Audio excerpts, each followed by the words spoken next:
Hello बच्चों and welcome to the episode of class 9 science. और आज का हमारा टॉपिक है वैलेंसी। पिछले एपिसोड्स में हमने पढ़ा था प्रोटॉन्स के बारे में, इलेक्ट्रॉन्स के बारे में और न्यूट्रॉन्स के बारे में। आज हम पढ़ने वाले हैं वैलेंसी क्या होता है। वैसे मैं आपको बता दूं, वैलेंसी को अगर हम एक लाइन में बताएं तो उसे कहेंगे the combining capacity of an atom. यानी कि कोई भी एटम, उसकी जो कंबाइनिंग कैपेसिटी होगी उसको हम वैलेंसी कहेंगे। It is the number of electrons an atom loses, gains और शेयर। यानी कि कोई भी एक एटम है, कोई भी एक एलिमेंट है जिसके अंदर कुछ नंबर्स ऑफ इलेक्ट्रॉन्स है और उसमें से, यानी उन नंबर ऑफ इलेक्ट्रॉन्स में से कुछ इलेक्ट्रॉन्स अगर वो लूज कर सकता है, गेन कर सकता है या तो किसी के साथ शेयर कर सकता है, तो उसे हम कहेंगे वैलेंस इलेक्ट्रॉन्स। क्या कहेंगे उसे हम? Valence electrons. तो वैलेंसी की टाइप्स भी होती है। एक होता है इलेक्ट्रोवैलेंसी, एक है कोवैलेंसी और एक होता है कोऑर्डिनेशन वैलेंसी। इलेक्ट्रोवैलेंसी में या तो मेटल नॉन मेटल के बीच में ट्रांसफर हो जाता है, यानी मेरे इलेक्ट्रॉन तू रख ले, तेरे इलेक्ट्रॉन मैं रख लेता हूँ। कोवैलेंसी में क्या होगा? शेयरिंग होगा, यानी कि मेरा इलेक्ट्रॉन तेरा है, तेरा इलेक्ट्रॉन भी मेरा है, राइट। और कोऑर्डिनेशन वैलेंसी में कंबाइनिंग कैपेसिटी को हम शो करेंगे सेंट्रल एटम और complex using the coordinate bond.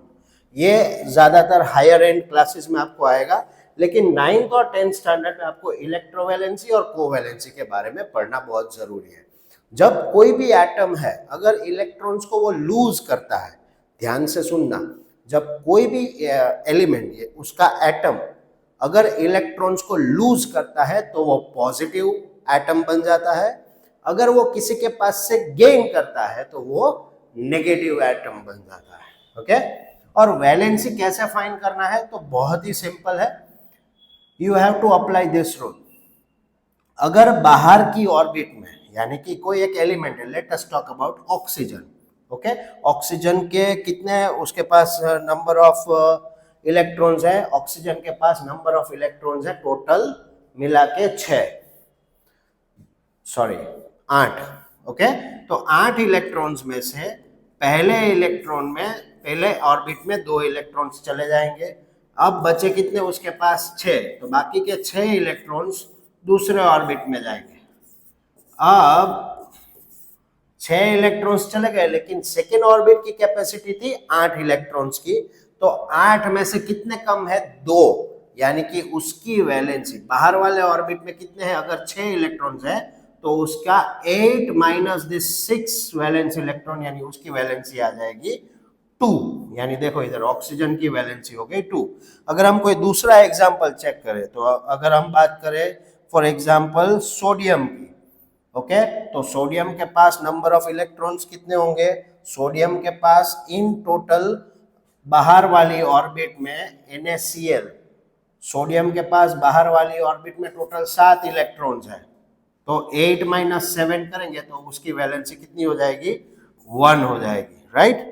उसी तरह अगर हम कोई भी नंबर, कोई भी एटम की बात करें, तो बाहर वाली ऑर्बिट में अगर 1, 2 और 3 इलेक्ट्रॉन्स है तो वो उसकी वैलेंसी है। अगर 4 है तो वो गेन या लूज नहीं करेगा, वो सिर्फ शेयर करेगा। लेकिन अगर बाहर वाली ऑर्बिट में 5, 6 या तो 7 इलेक्ट्रॉन्स है, तो जितने कम होंगे 8 में से, यानी कि अगर 5 है तो यहाँ पे कितने कम होंगे? 3। अगर 6 है तो कितने कम होंगे? 2। 7 है तो कितना कम होगा? 1। तो ये उसकी वैलेंसी हो जाएगी। और अगर आउटर मोस्ट ऑर्बिट में 8 इलेक्ट्रॉन्स ही है तो वो वैलेंसी हो जाएगी उसकी 0, क्योंकि वो ना तो किसी को इलेक्ट्रॉन देगा ना ही किसी के पास से लेगा, क्योंकि वो अपने ऑक्टेट कॉन्फ़िगरेशन में पहुंच चुका है। कौन से कॉन्फ़िगरेशन में? ऑक्टेट कॉन्फ़िगरेशन में। ओके, लेट अस सी सम एग्जांपल्स। हाइड्रोजन और वाटर, तो हाइड्रोजन और ऑक्सीजन, ओके, H2O, 2 हाइड्रोजन ने, हाइड्रोजन के पास होते हैं 1 इलेक्ट्रॉन। उसी तरह ऑक्सीजन के पास 2 इलेक्ट्रॉन की वैलेंसी है, क्योंकि उसके आउटर मोस्ट ऑर्बिट में 6 है, 2 कम है, तो 2 वो किसी के पास से लेगा। तो अब एक हाइड्रोजन आके बोलता है चल भाई 1 ले ले, लेकिन अभी ऑक्सीजन और भी बोल रहा है कि भाई मेरे को 1 और चाहिए। तो हाइड्रोजन क्या करेगा? भाई 1 और हाइड्रोजन को बुला देता हूँ, उसका भी इलेक्ट्रॉन तेरा, यानी हाइड्रोजन हो गए 2 ऑक्सीजन हो गया एक, बन गया हमारा वाटर, राइट। उसी तरह कार्बन डाइऑक्साइड, अमोनिया और जितने भी कंपाउंड्स हैं सब इसी तरह इलेक्ट्रॉन शेयरिंग करके या इलेक्ट्रॉन गेन या तो लूज करके बनाए जाते हैं। आई होप आपको ये वैलेंसी का कॉन्सेप्ट समझ में आ चुका होगा।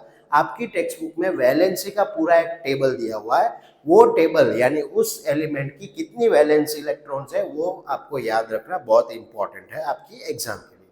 सी you again tomorrow, good bye.